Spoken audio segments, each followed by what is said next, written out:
Dito nga ay dumating na ang grupo nila Jaybin at sila ay nagkanya-kanya ng mga pwesto, at kinakailangan nilang hindi mahalata ng mga Jess na sila ay magkakatrabaho, kaya pinag-isipan talaga nila ng mabuti upang hindi sila mahalata ng mga kalaban, at ang huling dumating nga dito ay si Andres at si Max. Upang mas mapabilis ang pagpunta ni Max sa kanyang pwesyo, ay inalalayan ito ni Andres. Dito nga ay nagkanya-kanya na silang punta sa isang lugar kung nasaan ang kanilang mga armas na unang agito si JB at si Max, at pagkatapos nun ay agad na pumunta si Max kung saan niya gagawin ang kanyang trabaho. Yun ay ang makakonek sa mga kamera upang makita nito ang galaw ng mga tao at masabi agad sa mga kasamahan kung merong mga batang kalaban sa paligid.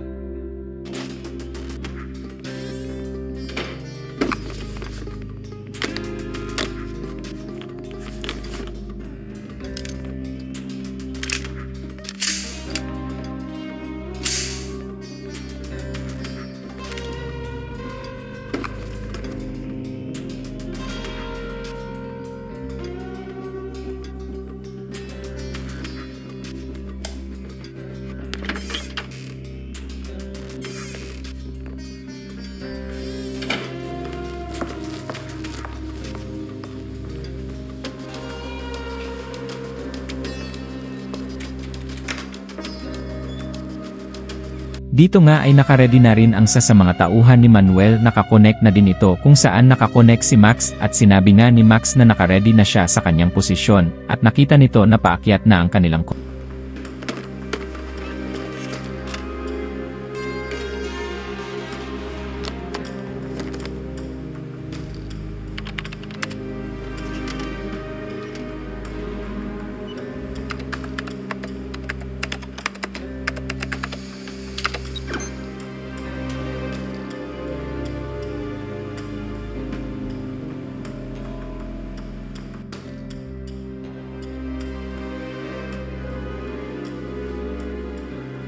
Madam is in the area. Papasok na siya sa ballroom. Habang pababa nga itong si Thomas ay nakasalubong niya ang kapatid ni Andres na si John, ngunit nabigo ito na ihatid sa John dahil biglang dumating ang kakilala nito at sinabi na siya na lang ang maghahatid. Sir, good morning po. Dito po tayo, sir. Isa naman yung araw niyo, sir. Ako na kayo, sir. Sa ibang guest. Hindi kasi... Dito naman ay nakita ni JB ang kapatid ni Andres at tinanong ito kung ano ang ginagawa nito at bakit nandun ito sa party, ngunit sinagot siya ni Andres na hindi niya alam kung bakit nandun, kaya agad nitong tiningnan kung si John nga ito.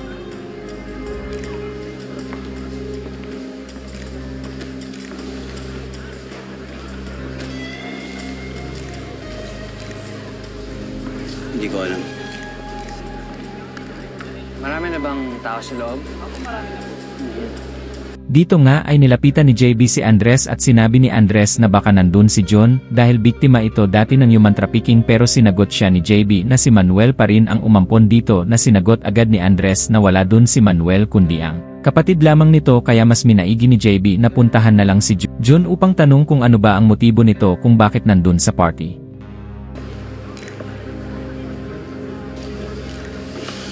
Dati siyang biktima ng human trafficking. Baka naman lagi siyang dumadalo sa mga ganitong selebrasyon.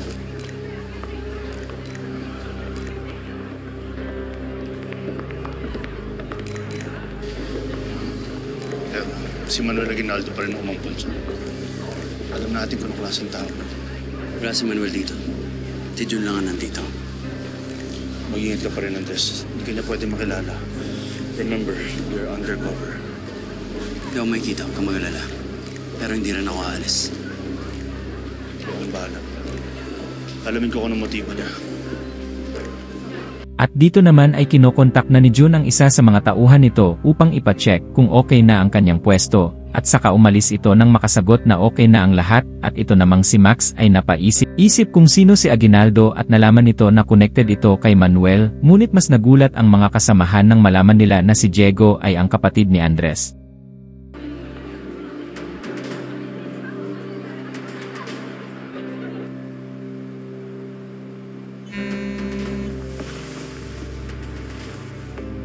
Kamusta?